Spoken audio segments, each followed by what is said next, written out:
আসসালামু আলাইকুম। সুপ্রিয় শিক্ষার্থী বন্ধুরা, সহজে শিখো গণিত ৫ম শ্রেণীর আজকের এই পর্বে আমরা পর্ব ৭ নিয়ে হাজির হয়েছি। তো আজকে কিন্তু অধ্যায় ২ গাণিতিক বাক্যের আমাদের শেষ লেকচার এবং এর মাধ্যমে আমাদের এই অনুশীলনটি শেষ হবে। তো আজকের এই পর্বে আমরা ১৩ নং প্রশ্নটি নিয়ে আলোচনা করব এবং ১৪ নং প্রশ্নটি তোমাদেরকে খুব ভালোভাবে বুঝিয়ে দেব ইনশাআল্লাহ। চলো শুরু করি। ১৩ নং প্রশ্নটি আমরা একটু পড়ার চেষ্টা করি। এখানে বলা হচ্ছে, একজন শ্রমিক ৫ দিনে এত টাকা আয় করেন। অর্থাৎ প্রতিদিন একটা নির্দিষ্ট সংখ্যক টাকা ইনকাম করতে, করতে তার ৫ দিনে এত টাকা হয়। এখন বলছে যে ৩ সপ্তাহে তিনি কত টাকা আয় করবেন? তো ৩ সপ্তাহ মানে কি? আমাদের দিনে আনতে হবে। যেহেতু আমাদের এখানে হিসাবটা কিসে দেওয়া আছে? দিনে। তো ৩ সপ্তাহ মানে যে কতদিন, এই দিনটা আগে আমাদেরকে বের করে নিতে হবে। তো এইজন্য আমরা প্রথমত লিখব যে সমাধান লিখি। লেখার পরে আমাদের কাজ হবে যে ৩ সপ্তাহ জিনিসটাকে এটা একটু ভেঙে দেয়া। তাহলে আমরা প্রথমে লিখব যে আমরা জানি ১ সপ্তাহ সমান ৭ দিন। এখন এখানে আমাদেরকে বলছে ৩ সপ্তাহ। তাহলে ৩ সপ্তাহ মানে কি হবে? ৩ গুণ ৭ দিন, অর্থাৎ ২১ দিন। তাহলে প্রশ্নটা কি বলল? ৩ সপ্তাহে তিনি কত টাকা আয় করবেন? মানে ২১ দিনে তিনি কত টাকা আয় করবেন এটা বের করতে পারলেই হবে। তো আমরা প্রথমত এখানে লিখব যে ৫ দিনে তিনি আয় করেন এত টাকা। যে একজন শ্রমিক ৫ দিনে আয় করেন এত টাকা।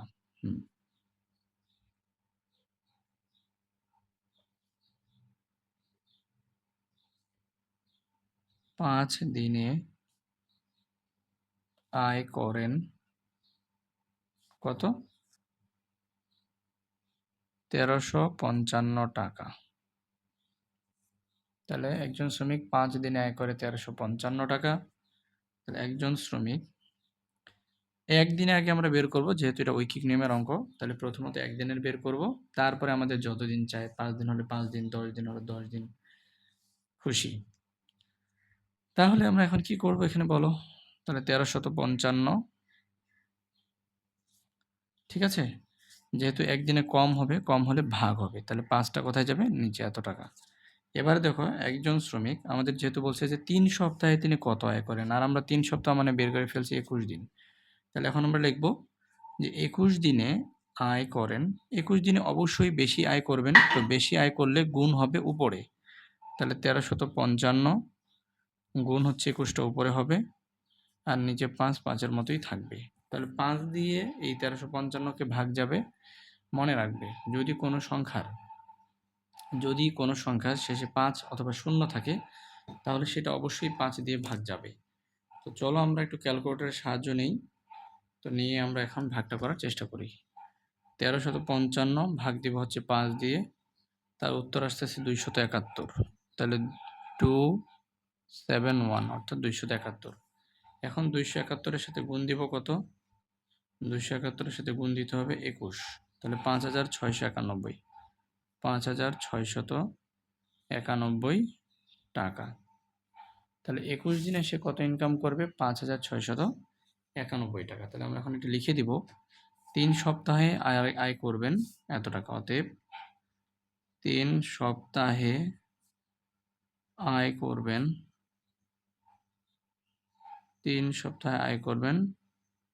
৫৬৯১ টাকা। তো আমার মনে হয় আমি বুঝাইতে পারছি। চলো আমরা পরের যে গাণিতিক সমস্যাটি আছে সেটি নিয়ে আলোচনা করি।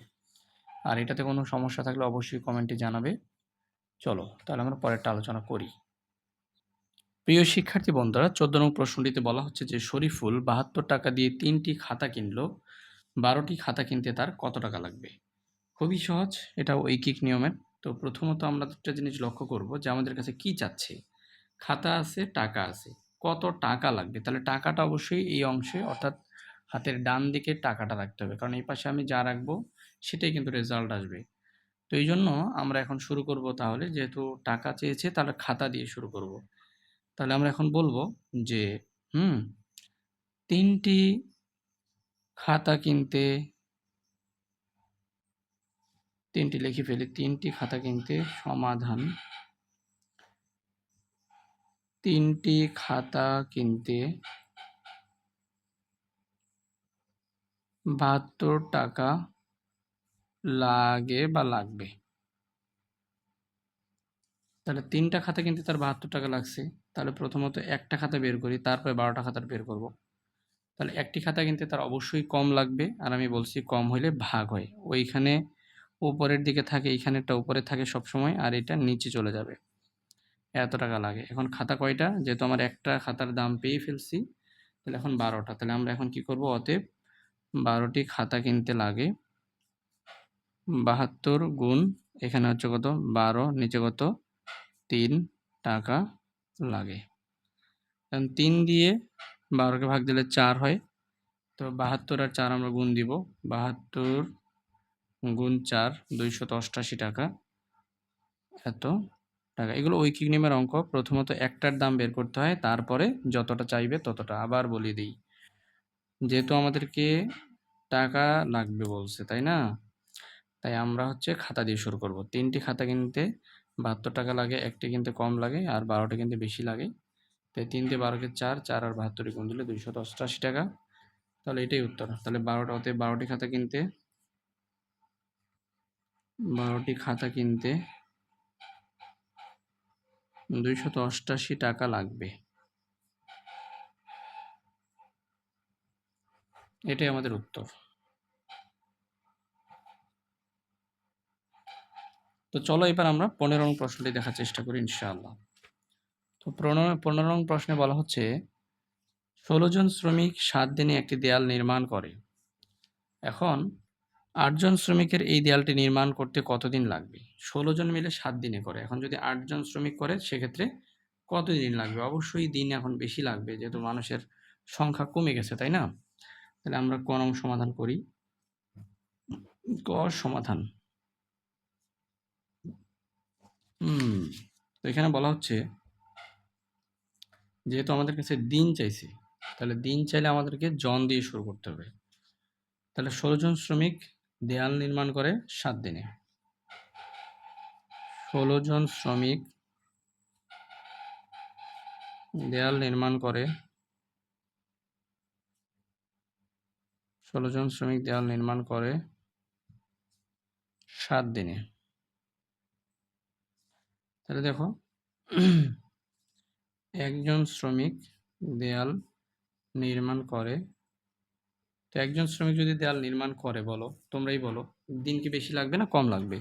16 জন মিলে একটা কাজ করতেছে, তাদেরই 7 দিন লাগছে। তো একজন যদি করে তো তার তো দিন বেশি লাগবে। তাই 7 গুণ 16 দিন। দিন বেশি লাগলে এখানে গুণ হবে। তো এখানে বুঝতে হবে যে বেশি হলে গুণ, কম হলে ভাগ। তাহলে এখন দেখো 8 জন শ্রমিকের এই দেয়াল নির্মাণ করতে কতদিন লাগবে? তাহলে এবার দাও, তাহলে 8 জন শ্রমিকের দেয়াল নির্মাণ করতে সময় লাগবে। তাহলে 7 গুণ 16 তো আগে থেকে উপরে আছে। এখন 8 জন, একজনের জায়গায় যদি 8 জন কাজ করে সেক্ষেত্রে সময় কম লাগবে, আর এই জন্য 8 নিচে। তো 8 দিয়ে 16কে ভাগ দিলে কত হবে? 2। তাহলে 2 আর 7 গুণ করলে কত হবে? 14 দিন। একটা কমন সেন্স চিন্তা করো তুমি। 16 জন করলে যদি 7 দিন লাগে, তাই 16 অর্ধেক 8 জন যদি করে তাহলে অবশ্যই 14 দিন লাগবে, ডাবল দিন লাগবে, তাই না? তো এটাই কিন্তু আমাদের উত্তর। তাহলে 8 জন শ্রমিকের দেয়াল নির্মাণ করে কতদিন লাগবে? অতএব 8 জন শ্রমিকের দেয়াল নির্মাণ করতে 8 জন শ্রমিকের দেয়াল নির্মাণ করতে 8 জন শ্রমিকের দেয়াল নির্মাণ করতে 14 দিন লাগবে। 14 দিন লাগবে। তো আমার মনে হয় তোমরা বুঝতে পারছো। তাহলে আমরা খ নাম্বারটা সমাধান করি ইনশাআল্লাহ।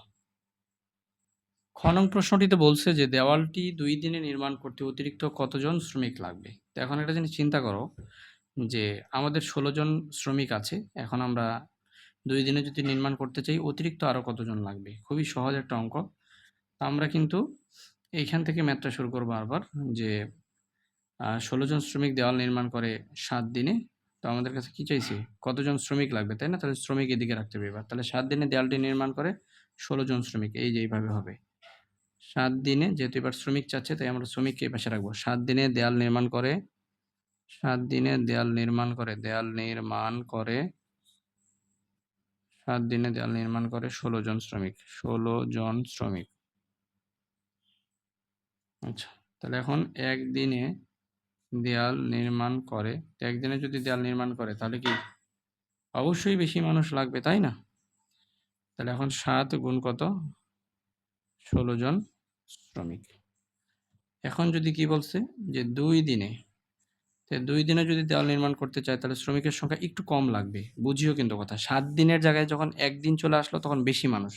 ১ দিনের জায়গায় যদি ২ দিন করতে চায় তাহলে একটু মানুষ তুলনামূলক একটু কম লাগবে, তাই না?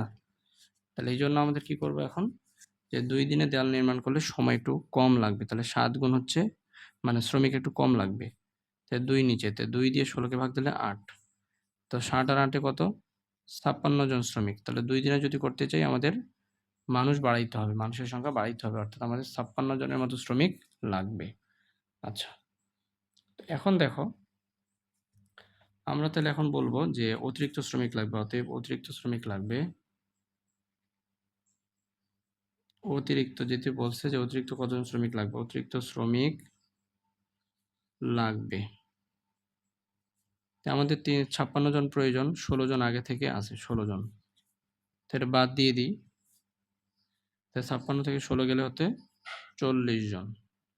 তাহলে আমাদের এখন কতজন শ্রমিক লাগবে বলো তো? ৭ দিনে যদি দেওয়ালটি আমরা ২ দিনে যদি দেওয়ালটা নির্মাণ করতে চাই, টোটাল লাগবে ৫৬ জন। ১৬ জন আমাদের আছে, তাই ১৬ বাদ দিলাম। ৫৬ থেকে ১৬ গেলে হচ্ছে ৪০ জন। তাহলে উত্তর ৪০ জন। তো প্রিয় শিক্ষার্থী বন্ধুরা, আমাদের কিন্তু এই চ্যাপ্টারটি শেষ হলো। আমরা এই চ্যাপ্টারের যত অঙ্ক আছে ১ থেকে ১৫ পর্যন্ত সবই সমাধান করে দিলাম।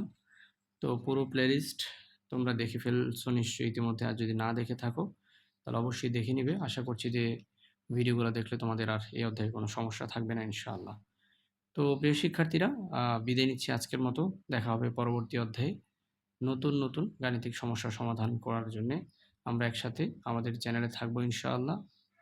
আল্লাহ সহায় হন। আসসালামু আলাইকুম।